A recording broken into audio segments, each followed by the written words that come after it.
compound area. Soon after the incident, local residents launched immediate relief and rescue efforts, evacuating several people to safety. Rescue operations are also continuing as teams work to reach those believed to be inside. शायद exactly कितने बजे building collapse हुई है इस बारे में बताइए, और कब रेस्क्यू ऑपरेशन स्टार्ट हो गए, कितना टाइम हो गया है रेस्क्यू ऑपरेशंस को चलते हुए? रिकॉर्ड के मुताबिक रात तकरीबन 11:30 के आसपास ये हादसा पेश आया है।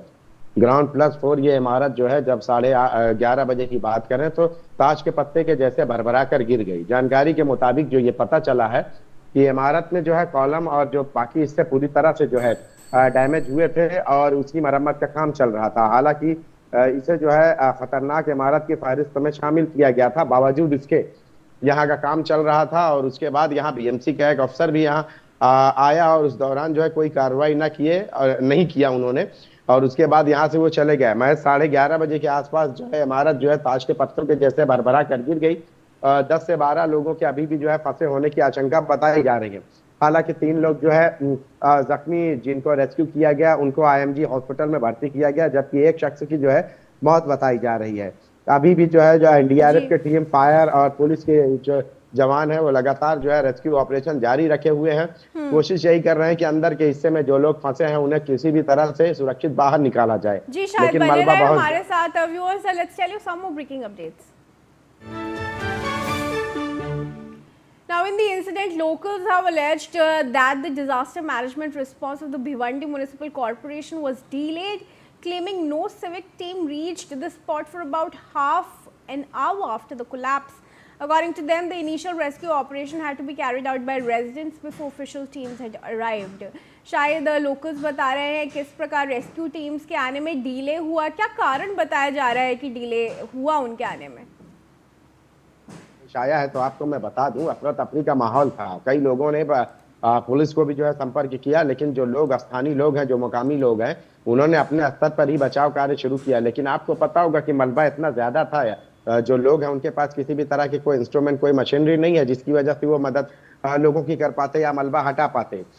लेकिन जब जानकारी ये मिली है, जो चश्मदीद है, कि उनके हादसे के तकरीबन आधे घंटे बाद जो है रेस्क्यू टीम आई और उसके बाद जो है एनडीआरएफ की टीम को भी आने में समय लगा। हालांकि मलबा बहुत ज्यादा था और जो लोग स्थानीय लोग हैं वो अपने अपने स्तर पर जो है उनको रेस्क्यू करने की कोशिश कर रहे थे। लेकिन ग्राउंड+4 इमारत का जो हिस्सा गिरा है वो मलबा बहुत ज्यादा था, इसलिए जो लोग हैं उनके हाथों से जो है ज्यादा वो जो है मदद नहीं कर सके। हालांकि जो है काफी समय बाद जो है कई लोगों को निकाला गया, लेकिन अभी भी आपको मैं बता दूं कि अभी भी कुछ लोगों के फंसे होने की आशंका जताई जा रही है। जबकि जिन 4 लोगों को रेस्क्यू किया गया उनमें से 3 लोगों की हालत बहुत ज्यादा गंभीर है, उनके पैर में फ्रैक्चर आया है, जबकि एक शख्स की मौत हो गई है। जो लोग जख्मी हैं उन्हें आईएमजी हॉस्पिटल में एडमिट किया गया है। और अभी भी चूंकि गलियां तंग हैं, सकरी गलियां हैं, और यहाँ तक पहुंचने में जो फायर ब्रिगेड या बाकी के जो टीमें हैं इनके पहुंचने में जो है इनके इंस्ट्रूमेंट के जरिए जिससे निकाला जाए, जेसीबी वगैरह, उनको पहुंचने में बड़ी जो है कठिनाइयों का सामना करना पड़ रहा है। फिर भी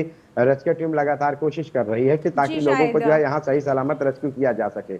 Alright, we have some more updates viewers now.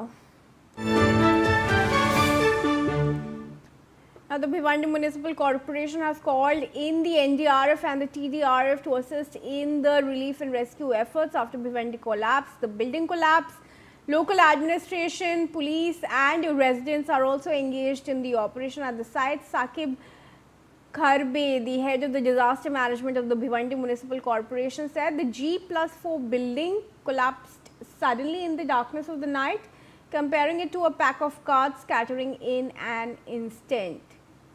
शायद बिल्डिंग कोलैप्स होने का क्या कारण बताया जा रहा है? क्या बारिश के वजह से, क्या ये कंस्ट्रक्शन चल रहा था बिल्डिंग में?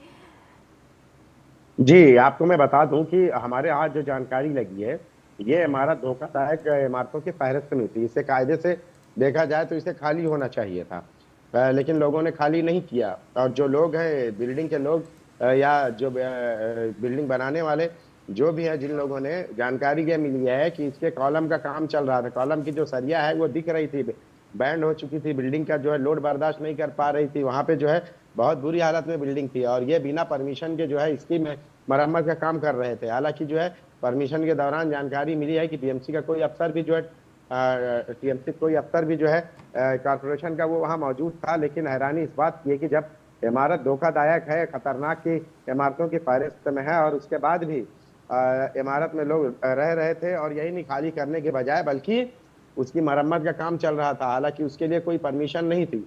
मरम्मत के दौरान जो है ये हादसा पेश आया, जब जो है वहाँ पे मजदूर काम कर रहे थे तभी यह हादसा पेश आया है और महज 15 मिनट के अंदर ही ये इमारत जो है भरभरा कर गिर गई। जी जी Shahid, viewers, let's take another update on this coming in.